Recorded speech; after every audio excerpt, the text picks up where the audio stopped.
All right, folks, been talking about small caps on this show for about 4 or 5 months, but a lot of false starts. Well, don't look now. But coming into today's session, the S&P 500 was up 17.1%. The Russell 2000, 14.8%. Now, maybe there's not enough time left for the latter to eclipse the former, but this kind of momentum going into 2026 is amazing. And then think about this. You couple that with expectations for these small caps to explode their earnings next year, it could be a huge year. So let's bring in now Bank of America U.S. equity strategist, also head of U.S. small and mid-cap strategy, Jill Hall. Jill, you know, this has been lurking. This chart has been lurking around for a long time, for months, right? And I look at it from time to time like, what's up with small caps? And then have a good session, maybe 2 good sessions, and then kind of fade away. What's been the difference here? Well, I think that, you know, that was one reason that going into last year, we had been cautious on small caps was the can kept getting kicked down the road in terms of the profits recovery. It kept getting pushed out. And now we're finally seeing evidence that this profits recovery is finally happening. Right. We saw profits growth turn positive for small caps. We're seeing big upward revisions, and even, you know, management is guiding positively. So that's a good sign. And, you know, if this is a year where earnings drive returns more than, you know, multiple expansion, equities are already expensive, small caps are where the best earnings growth we think is going to come from this year. And another thing they probably have going for them right now, you know, momentum, behavioral, whatever you want to call it. The Russell 2000, whenever you've had these kind of moves, 9.8% or more over 9 days, which we've had just now. A month later, they're up 5%. 3 months later, up 10%. A year later, they're up 29%. 2 years later, up 39%. I mean, people, whatever it is, investors, particularly retail investors, they see this kind of thing and say, the train is leaving the station, I want to get on board. Yeah, we've seen momentum across flows from different investor types. Retail, institutional, hedge funds have been big buyers in recent months from the flow data we look at. So I think you've got, you know, supportive relative valuations versus larger stocks. You're seeing inflow momentum. You have a supportive Fed that's cutting rates, which is positive for these companies that are a lot more levered. Right. And again, this is coming into the year, a lot of uncertainty, because you weren't necessarily overly optimistic.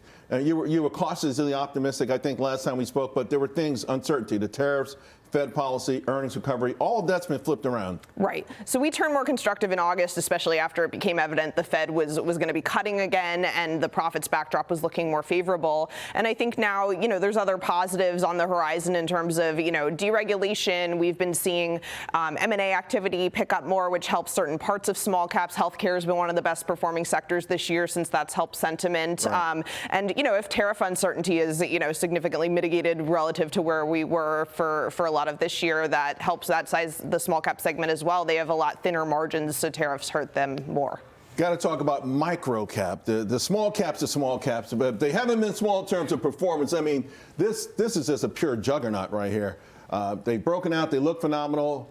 You know, you could say maybe relative strength, they're overbought, and maybe also fundamentally they're overbought. But this is not an area you would encourage people to chase, though. Right. I would focus on the rest of small caps outside of the smallest stocks, you know, because even though small caps overall are trading maybe a little bit above average on their valuation multiples, micro caps are trading 80% above average on their sales multiples. So this is one segment that's, you know, really been bid up this year. And, you know, we see more opportunity in other parts of small caps that could have more catch up. Let me ask you about the broad market overall. What's your 7,100? For the S&P 500, yes. So that's not a lot. That's one of the lower numbers. What's the hesitancy?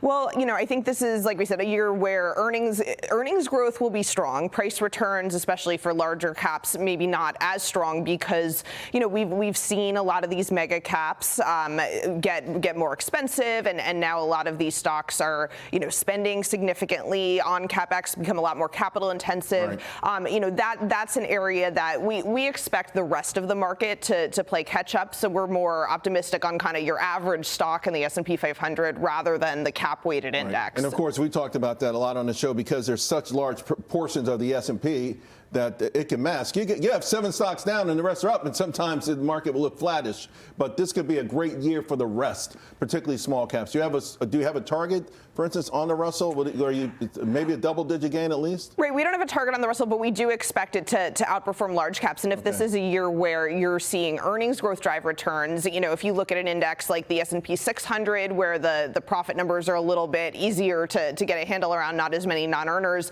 you know, consensus is expecting something close close to 20% for earnings growth versus more, mid-low teens for large caps. Right. So if earnings drives the market, then we would expect better returns. So small here. is going to come up big. Thank you. Great stuff, Joe. Appreciate it.